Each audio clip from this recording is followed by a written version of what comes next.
Hormones नहायत ही कवीउल असर यानी कि बहुत ज़्यादा पावरफुल किस्म के कीमियाई मादे हैं और ये बहुत कम मकदार में बहुत ज़्यादा पावरफुल होते हैं, जिस्म में बहुत बड़े काम करते हैं ये। इसलिए एक ऐसी पावरफुल चीज़ को, उसकी मकदार को बहुत ही एहतियात के साथ कंट्रोल करना लाजमी होता है।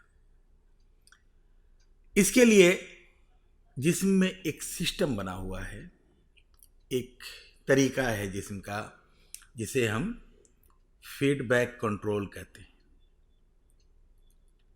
हार्मोन का फीडबैक कंट्रोल, ये फीडबैक कंट्रोल दो तरह का होते हैं। एक है पॉजिटिव और दूसरा है निगेटिव। ये इन्हें समझने के लिए हम एक एग्जाम्पल सामने रखते हैं। थायरोक्सिन हार्मोन के कंट्रोल का जो सिस्टम है उसको हम सामने रख के देखते हैं।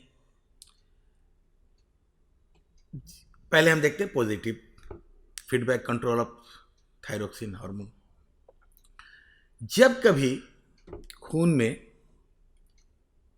थायरोक्सिन हार्मोन की मकदार नॉर्मल से कम हो जाती है, हमारे खून में जब थायरोक्सिन हार्मोन की मकदार नॉर्मल से कम हो जाती है तो ये कमी दिमाग महसूस करता है और उसके बाद दिमाग के हाइपोथैलेमस से एक हार्मोन खारिज होता है, एक न्यूरो हार्मोन खारिज होता है जिसे हम कहते हैं TRH। ये TRH यानी जिसका पूरा नाम है थायरोट्रोपिन रिलीजिंग हार्मोन, ये TRH हाइपोथैलेमस से निकलता है और पिट्यूटरी को जाकर के उकसाता है। नतीजे में पिट्यूटरी से एक हार्मोन खारिज होता है जिसे हम कहते हैं TSH यानी थायराइड स्टिमुलेटिंग हार्मोन। अब ये TSH जाता है और जाकर हमारी थायराइड गिल्टी को उकसाता है और नतीजे में थायराइड गिल्टी थायरोक्सिन हार्मोन खारिज करना शुरू कर देती है और आहिस्ता आहिस्ता खून में थायरोक्सिन की मकदार बढ़ती चली जाती है। यह है थायराइड का पॉजिटिव फीडबैक कंट्रोल।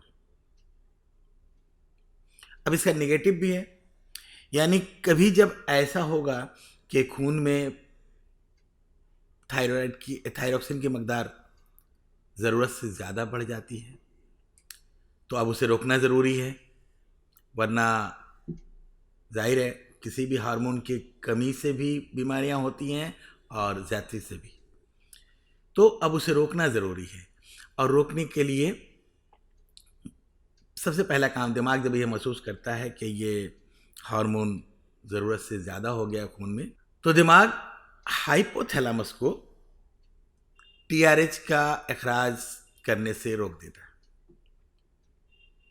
हाइपोथैलेमस से TRH का अखराज रुक जाता है। जब TRH का अखराज रुक जाता है तो ऑटोमेटिकली पिट्यूटरी से TSH निकलना भी बंद हो जाता है